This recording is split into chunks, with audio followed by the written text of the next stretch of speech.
So I came from Chile in 1985. I arrived in Vancouver, which was very insular and provincial in its own kind. It's not the Vancouver that you see now.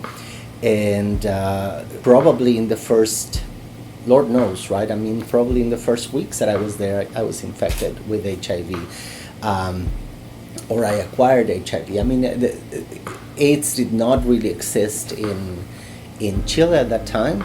The silence around it in Vancouver was enormous, although it was already proving to be a devastating force.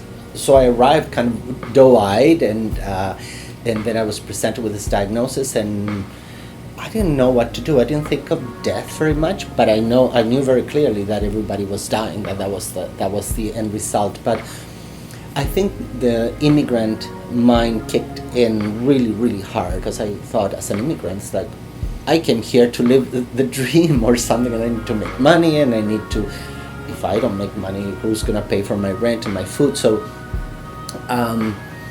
there was kind of that tension within me that I think helped a great deal. So I connected a lot, even during the times of AIDS, during my 20s and 30s, first by getting to know guys, like going to bars, going to bathhouses. And it was kind of a desperate time.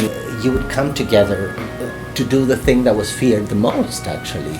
And of course I was grappling with my being HIV positive, and I was interested in BDSM, and in my mind, like the idea of pain and the idea of humiliation, this erotic games around roles and stuff like that, they speak very clearly to Latinos, right?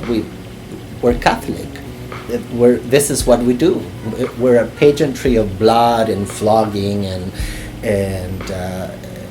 punishment and pain and wine that turns into blood and bread that turns into flesh. I mean, this is I came from a tradition of BDSM. It's clearly. Unfortunately, BDSM has become a bit neoliberal, and you have to now conform to that. But I found acceptance in that world. But I think a lot of those spaces have disappeared. They did exist then, and I'm so happy they did, because they were welcoming, they were sheltering. Fuck a lot, because there's no other way of getting to know people. Because if a person is homosexual, it's very difficult to get to know men if you don't fuck with them. You can have all the conversations you want, you can date, you can go to school, you can read books, but it's very hard to understand men if you don't have sex with them, if you don't understand what triggers them, what scares them, the things they don't want to say, the way they react after they come. For me, they're like so telling. There's stories and stories and stories.